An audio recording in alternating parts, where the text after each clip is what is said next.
Bien, dernier chapitre sur le thème corps humain et santé. On va s'intéresser au stress. Bien. Comment définir le stress?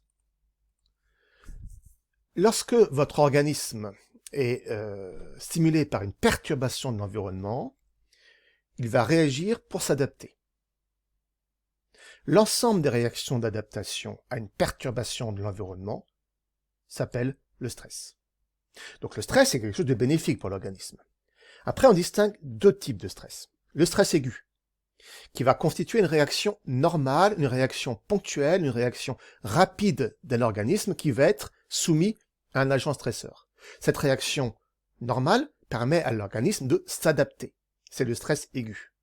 Mais on connaît aussi une autre situation de stress qu'on va appeler le stress pathologique.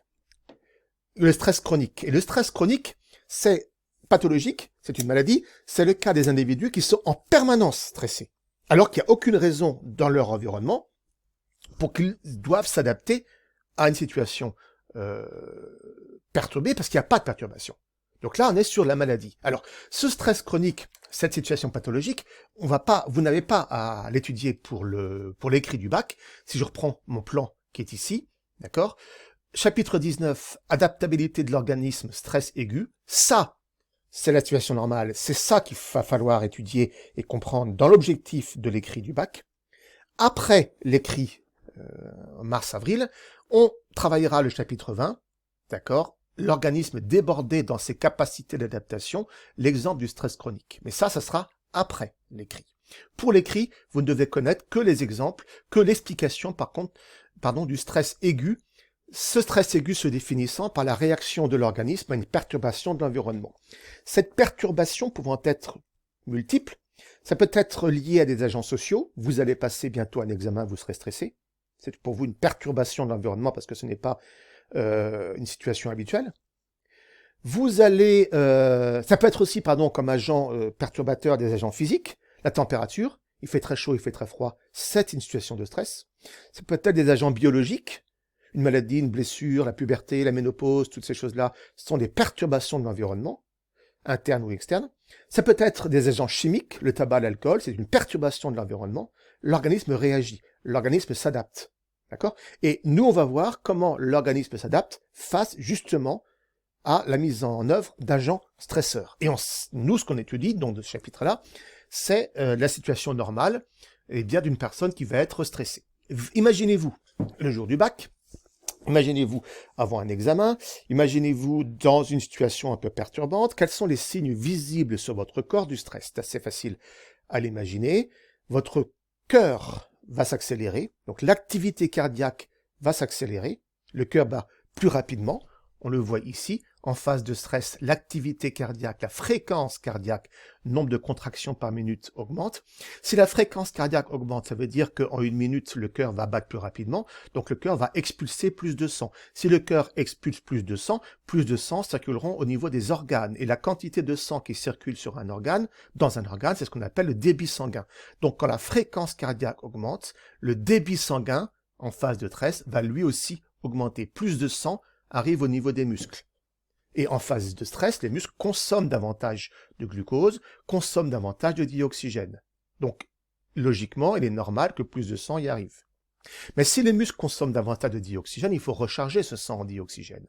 La recharge du sang en dioxygène se fait au niveau des poumons, au niveau des alvéoles pulmonaires. Si l'activité ventilatoire ne s'adapte pas, le sang ne pourra pas se recharger en dioxygène. Et on observe effectivement qu'en période de stress, l'activité ventilatoire augmente. Si on prend la fréquence ventilatoire, nombre de cycles respiratoires par minute, ce qu'on appelle cycle respiratoire, c'est inspiration-expiration. Chez un témoin, j'ai 12 cycles respiratoires par minute. Comptez combien de fois vous inspirez en une minute, vous serez à peu près autour de 12. D'accord ? Chez une personne exposée à des températures très chaudes ou à des températures très froides, on s'aperçoit que la fréquence ventilatoire va augmenter. D'accord ? La fréquence ventilatoire, je respire plus rapidement, permet de faire rentrer plus d'air dans les poumons, donc j'ai plus de dioxygène disponible au niveau des alvéoles pulmonaires pour recharger le sang en dioxygène. Donc l'adaptation de l'activité cardiaque et l'adaptation de l'activité ventilatoire sont les deux signes qui témoignent d'une adaptation de l'organisme à une situation de stress. L'objectif de l'adaptation de l'activité ventilatoire et de l'adaptation de l'activité cardiaque, c'est de permettre d'apporter aux muscles de l'organisme davantage de dioxygène, davantage de nutriments, puisque dioxygène et nutriments sont véhiculés par le sang. Bien. Si on met une personne en situation de stress, comme dans cet exemple-là, on demande à cet individu qui est devant son ordinateur, on lui projette cet écran. Vous pourriez essayer. Et on lui dit, eh bien, vous devez nommer le plus rapidement possible la couleur du texte et pas de lire le nom de la couleur. D'accord? Là, c'est écrit jaune, mais c'est en bleu. Et l'individu doit dire bleu et pas jaune. Et le plus rapidement possible. Essayez de le faire, vous verrez, c'est pas si évident que ça. Donc parce qu'on place l'organisme dans une situation de contradiction. D'accord? Entre ce qu'il voit et ce qu'il lit. Quand on place cet organisme dans cette situation, on s'aperçoit que la fréquence cardiaque augmente, que la fréquence ventilatoire augmente, ça on l'a vu, et on s'aperçoit que dans le sang, il apparaît immédiatement une molécule qu'on appelle l'adrénaline, qui existe en temps normal, mais dont la concentration augmente. Donc dès que la personne est en situation de stress, manifestement, elle fabrique une quantité plus importante d'adrénaline. Bien. Cette adrénaline, qu'est-ce que c'est? C'est une molécule libérée par une glande, qui est la glande surrénale. La glande surrénale, c'est une glande qui est située au-dessus du rein. Donc, dans votre dos, les deux reins, droit et gauche, coiffant le rein, j'ai une petite glande qu'on appelle la glande surrénale. Avec cette glande surrénale qui se divise en une cortico-surrénale, partie externe, et une médullo-surrénale, partie interne. Dans la médullo-surrénale, je trouve des cellules qui libèrent l'adrénaline. Donc l'adrénaline est libérée par des cellules de la médullo-surrénale. D'accord? Je prends un chien. Alors je prends un chien. C'est ce texte qui est là. Ce chien, je lui fais une ablation de la glande surrénale. Immédiatement, dès que je fais l'ablation de la glande surrénale à ce chien, je constate que face à un agent stressant, le chien n'est pas capable de s'adapter. Par contre, quand j'injecte à ce chien un extrait de la médullo-surrénale, immédiatement, le chien est capable de s'adapter, il retrouve des paramètres cardiovasculaires normaux, il retrouve un fonctionnement musculaire optimal. C'est donc bien une molécule libérée par cette médullo-surrénale qui est responsable de l'adaptation du chien aux paramètres stressants. Cette molécule, c'est l'adrénaline. Cette molécule, c'est une hormone. Définition de l'hormone. Ça c'est très important ça. On appelle hormone une molécule libérée par une cellule, qu'on va qualifier de cellule endocrine. Endo à l'intérieur, crine sécrétion. Donc molécule libérée par une cellule endocrine, qui fait partie d'une glande endocrine, molécule libérée par une cellule endocrine, libérée dans le sang, transportée par le sang, et qui agit sur une cellule cible en se fixant sur des récepteurs. Ça, c'est la définition de l'hormone. Molécule libérée par une cellule dans le sang, transportée par le sang, et qui agit sur une cellule cible en se fixant sur un récepteur. L'adrénaline est une hormone. Quand je prends des témoins, des parachutistes, j'observe que avant le saut, la fréquence cardiaque a augmenté, elle atteint un sommet pendant le saut, et après le saut, la fréquence cardiaque est toujours élevée et rediminue. Donc ça veut dire qu'en fait, l'individu a devancé le saut. La situation de stress, c'est pas que le saut, c'est aussi l'avant et l'après. Je constate que parallèlement, la quantité d'adrénaline augmente dans le sang de l'individu. L'adrénaline, c'est l'hormone du stress. D'accord? L'adrénaline va être libérée en réponse à une situation stressante. Et cette adrénaline est libérée par la médullo-surrénale, cette petite glande qui coiffe le rein. Bien. Maintenant, la question c'est comment cette médullo-surrénale va savoir, entre guillemets, qu'il faut libérer de l'adrénaline. Quel va être le stimulus qui va provoquer la libération d'adrénaline par la médullo-surrénale? L'agent stressant est souvent un agent extérieur. Et la perception de l'agent stressant se fait par des organes récepteurs extérieurs, l'œil, l'oreille, la peau. Il faut donc que, ça c'est la stimulation. Comment est-ce que la médullo-surrénale peut être prévenue de cette stimulation? Il y a forcément un lien entre les deux. Eh bien, ce lien va passer par le cerveau. Au niveau du cerveau, vous avez un certain nombre de régions impliquées dans les émotions. Ces régions, on appelle ça le système limbique. Système limbique, L-I-M-B-I-Q-E. D'accord?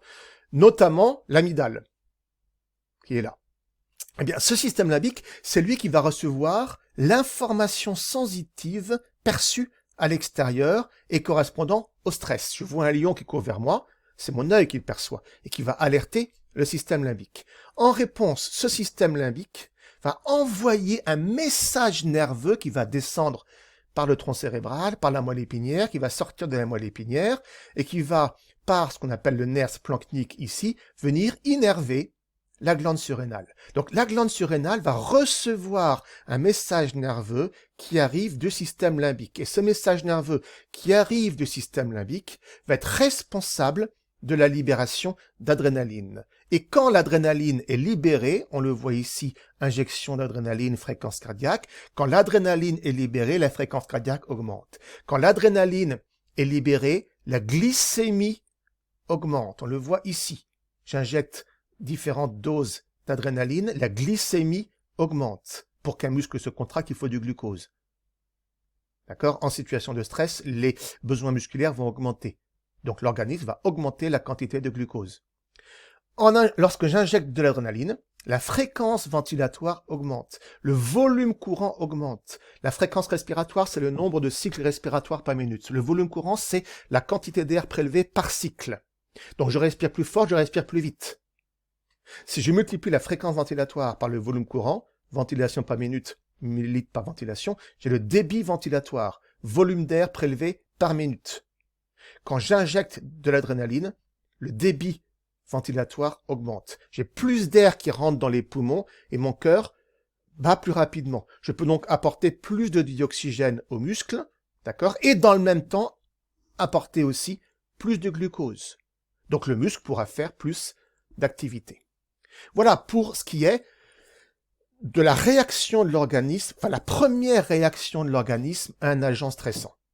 Okay? L'agent stresseur perçu par les organes récepteurs, d'accord, va être détecté par le système limbique, centre nerveux, notamment l'amygdale, qui en réaction va envoyer un message nerveux vers les glandes médullo-surrénales, qui alors vont libérer une hormone, l'adrénaline. J'ai donc un message nerveux, un message hormonal. Message nerveux véhiculé par les neurones, message hormonal véhiculé par le sang. Cette molécule va d'une part augmenter l'activité cardiaque, d'autre part augmenter l'activité ventilatoire et enfin augmenter la libération de glucose dans le sang. Tout ceci permettant à l'organisme de s'adapter et de réagir rapidement à l'agent stresseur. C'est un système très rapide. D'accord? Une fois qu'on a bien vu le truc, c'est assez simple à comprendre. Qu'est-ce qu'on peut vous demander là-dessus? Vous comprenez bien qu'un type 1 là-dessus, on peut, c'est possible. On peut vous dire qu'est-ce qui se passe quand vous êtes attaqué par un lion. Mais je trouve que beaucoup plus intelligemment sur un sujet comme ça, c'est tout à fait propice à un type 2. On vous donne plein de documents et on vous dit, à partir de l'ensemble des documents, reconstituer l'enchaînement des faits qui permettent à un organisme en réaction à un agent stresseur de s'adapter. Donc en fait, vous devez retrouver l'enchaînement de ces faits à partir de toutes ces expériences qu'on peut vous fournir. Entraînez-vous. Reprenez ces différentes expériences, posez-vous la question, qu'est-ce que je constate? Qu'est-ce que je peux dire? Comment est-ce que je peux relier les différentes informations? Comment est-ce que je peux reconstruire ce schéma qui est là? On le fera en classe, on fera des exercices dessus, mais chez vous, en construisant votre cours, reprenez chacune de ces diapos et posez-vous la question, est-ce que je suis capable de reconstruire cette succession de faits qui aboutissent à l'adaptation de l'organisme? Ça, c'est l'exemple de la réaction, enfin ça, c'est le cas de la réaction immédiate, libération d'adrénaline. On va voir après que toujours dans le cas du stress aigu qu'on étudie ici, on a une deuxième réaction un peu plus tardive à se mettre en place, mais qui contribue totalement aussi à la réaction de l'organisme. Mais ça va être la deuxième partie, la vidéo suivante. Déjà, travailler celle-ci, première réaction fondamentale, consécutivement à une agression par un agent stresseur. Et une fois que vous avez compris et fait votre cours, vous passez à la vidéo suivante.